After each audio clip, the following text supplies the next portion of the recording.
Et salut à tous, on se retrouve aujourd'hui pour les résultats de SmackDown du 29 juillet 2022.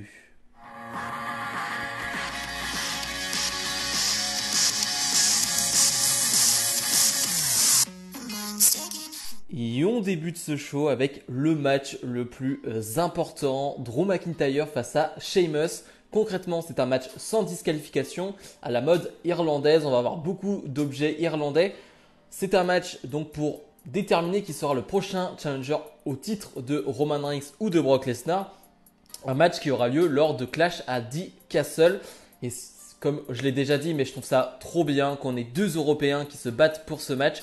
Parce que voilà, Clash of the Castle, ça aura lieu à Dublin, donc en Europe. Donc je trouve ça vraiment trop bien. Donc c'est un match sans disqualification. On a des objets un peu partout, on a des tables et on a, ce que j'ai adoré, c'est des petits détails, mais on a un petit drapeau écossais, on a un petit drapeau irlandais pour la nationalité de Sheamus et de Drew McIntyre.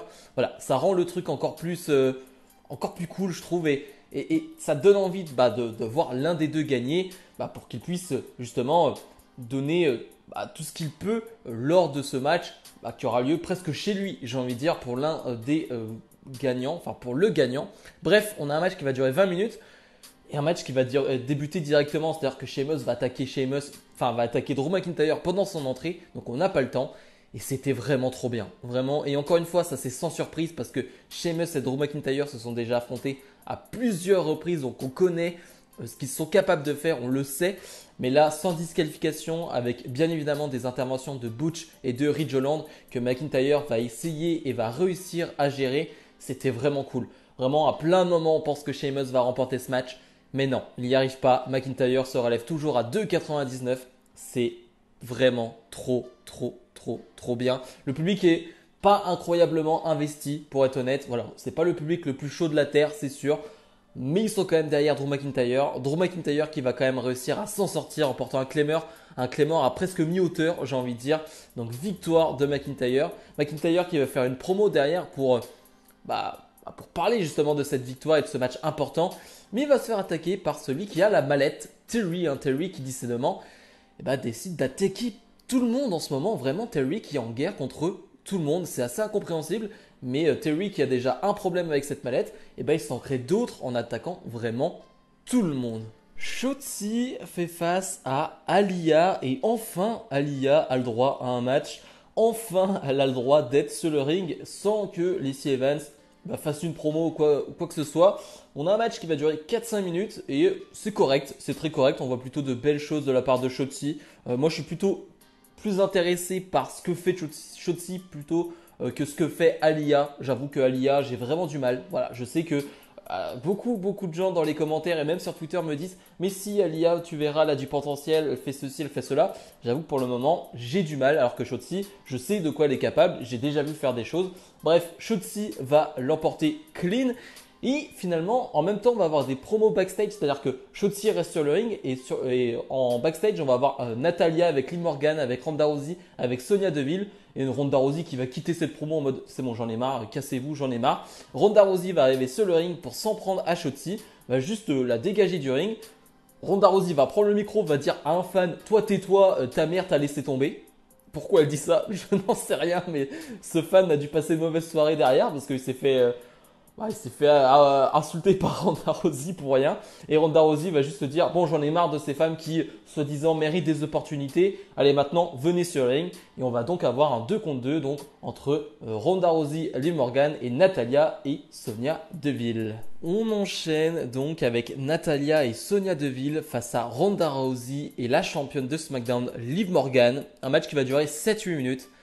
Et j'aime énormément ce combat, pas pour ce qui se passe sur le ring, en termes d'action, c'est correct, c'est bien, mais surtout la construction psychologique de ce match, la construction de Liv Morgan dans ce match. Parce qu'en fait, Liv Morgan, clairement, va se faire dominer en 2 contre 1 parce que les Heels vont bien gérer leur histoire, leur affaire. Et finalement, Liv Morgan est celle qui est en difficulté sur le ring pendant quasi la totalité du match. Et Liv Morgan, à plusieurs reprises, peut faire le tag avec Ronda Rousey comme elle le faisait au tout début du match. Ça se passait bien. Sauf que Liv Morgan refuse de le faire parce qu'elle veut montrer qu'elle est capable de battre Sonya Deville et Natalya. Elle refuse de le faire parce qu'elle veut montrer que c'est une championne qui mérite ce titre. Elle veut montrer aux gens qu'elle est capable de battre ces gens sans l'aide de personne. Et ça, rien qu'en termes de construction de babyface, je trouve ça génial. Je trouve ça vraiment génial. Je trouve vraiment ça cool. C'est la première fois que je vois ça depuis très très longtemps. Vraiment un babyface qui ne veut pas faire le tag parce que non, je peux le faire. Je peux le faire. J'ai pas besoin de toi, Ronda, je peux le faire. Finalement, Ronda Rousey va profiter du fait que Liv Morgan soit proche du coin pour faire le tag. Mais ce n'est pas de la volonté de Liv Morgan. Liv Morgan n'a pas voulu faire le tag. Donc ça, c'est important à préciser. Ronda Rousey va faire son tag, va faire abandonner, je ne sais plus, Sonya Deville ou Natalya. Bref, victoire de Rousey et Liv Morgan. Mais j'ai adoré cette construction. J'ai trouvé que Liv Morgan était parfaite dans ce rôle-là. Et ouais, c'était top. C'était vraiment super. Les Street Profits et les Usos sont sur le ring avec Jeff Jarrett, leur arbitre officiel de demain pour SummerSlam. Jeff Jarrett qui veut mettre bien au clair certains points, certaines règles. Finalement, les Usos, les Street Profits qui vont plutôt se foutre un peu de sa gueule. C'est-à-dire qu'ils vont lui dire, ici par exemple, je frappe Angelo Dawkins avec mon titre de champion. Est-ce que c'est une disqualification? Est-ce que je mets mon poing dans la tête de machin? Est-ce que c'est une disqualification? Bref, ils vont plutôt se jouer de Jeff Jarrett. Tout ça va partir en bagarre, bien évidemment. Et moment important peut-être pour le match de demain, Jeff Jarrett va prendre un super kick dans la tête de la part de Jey Uso. Jeff Jarrett va pas être très content. Les Usos vont d'ailleurs vont prendre un Montez-Ford qui vole dans la tête. Mais Jeff Jarrett, voilà, qui est pas très content avec ce qui vient de se passer. Et est-ce que justement, Jeff Jarrett, avec ce super kick dans la tête, va être du côté des Street Profits pour demain? Est-ce que ça n'aura pas d'importance? Est-ce que vraiment ça va jouer un rôle pour demain? Faudra voir demain pour savoir justement. Mais c'est important, je pense. Ce petit moment-là, ce petit super kick dans la tête va peut-être jouer un grand rôle pour le match de SummerSlam. Les Viking Raiders font face au New Day, un match qui va durer presque une dizaine de minutes. C'est possiblement la finalité de leur histoire, en fait, une histoire qui a lieu que en weekly, donc on n'a pas de match en PLE. Et tant mieux, c'est bien aussi des histoires qui ne se passent qu'en weekly, que des histoires de weekly, c'est bien aussi pour la mid-card, c'est très bien comme ça. Et là finalement, on a un bon match, comme d'hab, j'ai envie de dire, c'est un vrai bon match par équipe. On a un super hot tag, surtout de Xavier Woods. Comme d'habitude, Xavier Woods qui met beaucoup d'énergie, beaucoup d'envie, beaucoup d'enthousiasme du côté de Woods. Et franchement, ça se ressent et il est toujours à fond. Vraiment toujours à fond. Mais ça ne va pas suffire. Ça ne va pas suffire parce que les Viking Raiders sont intouchables en ce moment. Et les Viking Raiders vont finalement porter une sorte de double powerbomb sur Kofi Kingston et vont l'emporter. Les Viking Raiders qui l'emportent clean. Pas d'intervention, pas de triche. Non, victoire clean des Viking Raiders. Finalement, donc après le match, les Viking Raiders vont sortir leur bouclier pour s'en prendre à Woods et à Kingston. Woods qui va se faire tabasser et surtout Woods, on va lui mettre une échelle sur la cheville et on va frapper dessus avec les boucliers. Donc clairement, on blesse Xavier Woods à la cheville. Je ne sais pas si c'est la fin de cette histoire, si on aura un match peut-être plus tard en no disqualification ou quelque chose comme ça. Mais en tout cas, si ça doit se terminer là-dessus avec des Viking Raiders qui l'emportent clean, je trouve ça bien. C'est bien pour une fois. Voilà, ça se termine clean avec une vraie victoire importante. Et dans le segment Main Event, on retrouve Paul Heyman. Paul Heyman qui va bien évidemment nous vendre ce Roman Reigns Brock Lesnar de SummerSlam. Promo classique, promo habituel de Paul Heyman. Quand je dis promo classique et habituel, c'est-à-dire que dans les propos, il n'y a rien de nouveau. Dans la forme, c'est excellent comme d'habitude parce que c'est Paul Heyman. Mais dans les propos, dans ce qu'il raconte, rien de nouveau, rien de frais. Donc c'est pour ça que je ne vais pas vous faire un détail, un avis détaillé et exactement ce qu'il a dit dans cette promo parce qu'il n'y a pas grand-chose à en ressortir.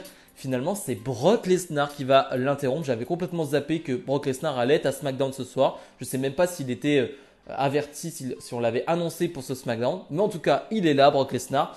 Brock Lesnar qui va se faire attaquer par Terry. Décidément, Terry n'a pas appris de la semaine dernière. Terry qui va se faire défoncer, détruire par Brock Lesnar une nouvelle fois. Et Terry qui va vouloir s'en aller. Mais en s'en allant sur la rampe, il va croiser Drew McIntyre qui va lui porter un Claymore Kick dans la tête. On va avoir un face-off de loin entre McIntyre et Brock Lesnar pour finir le show.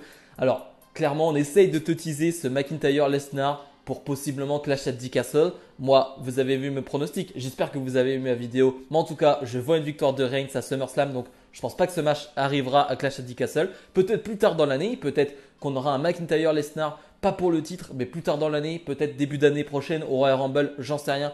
Je trouve que ce serait vraiment une bonne idée de mettre Lesnar ailleurs que dans la title picture, hein, que ce soit pour n'importe quel titre. Voilà, je serais content. Mais voilà, je trouve que c'était vraiment super. Terry, encore une fois, qui se fait tabasser. Franchement, chaque show, Terry se fait détruire. Et c'est bête, mais je trouve ça bien. Je trouve ça bien parce qu'il essaye vraiment de s'en prendre à tout le monde.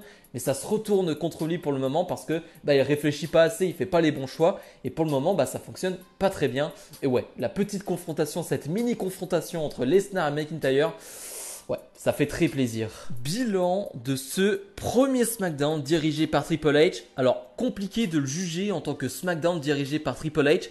Parce que finalement, c'est un SmackDown d'avant PLE, donc un SmackDown où il y a beaucoup de récapitulatifs, où forcément tu perds beaucoup de temps dans ces vidéos où tu récapitules les matchs de SummerSlam. Donc déjà, tu perds un temps fou et donc c'est compliqué. Mais ce qu'on peut retenir, c'est qu'il n'y a pas eu de disqualification, il n'y a pas eu de match avec des disqualifications. Tous les matchs ont duré plus ou moins longtemps, on n'a pas eu de match de 2 minutes, on a des matchs entre 5, 10, 15, 20 minutes pour Sheamus, Drew McIntyre, ça c'est important. On a des Viking Raiders qui remportent clean. On a aussi à noter un segment backstage où on a vu Maxxine Dupri et surtout on a vu le retour de Max Dupri. Beaucoup de rumeurs sur le fait qu'il allait être retiré de Maximum Males Model. Et pas du tout, il est bien dans ce clan-là. Il est toujours bien dans cette agence avec sa sœur Maxxine Dupri. Donc ça c'est une très bonne nouvelle pour LA Knight. Bref, encore une fois, dur de juger en tant que produit de Triple H. Mais je trouve que c'était vraiment un bon SmackDown. Je trouve que ça te donne encore plus envie de voir SummerSlam. Donc si je dois donner une note, on va être sur un bon 7, 7,5 sur 10. Bref, comme d'habitude, n'hésitez pas à mettre le petit pouce bleu, à vous abonner. Et nous, on se retrouve dès demain pour ma review de SummerSlam qui a lieu ce soir, je vous le rappelle. Salut, salut!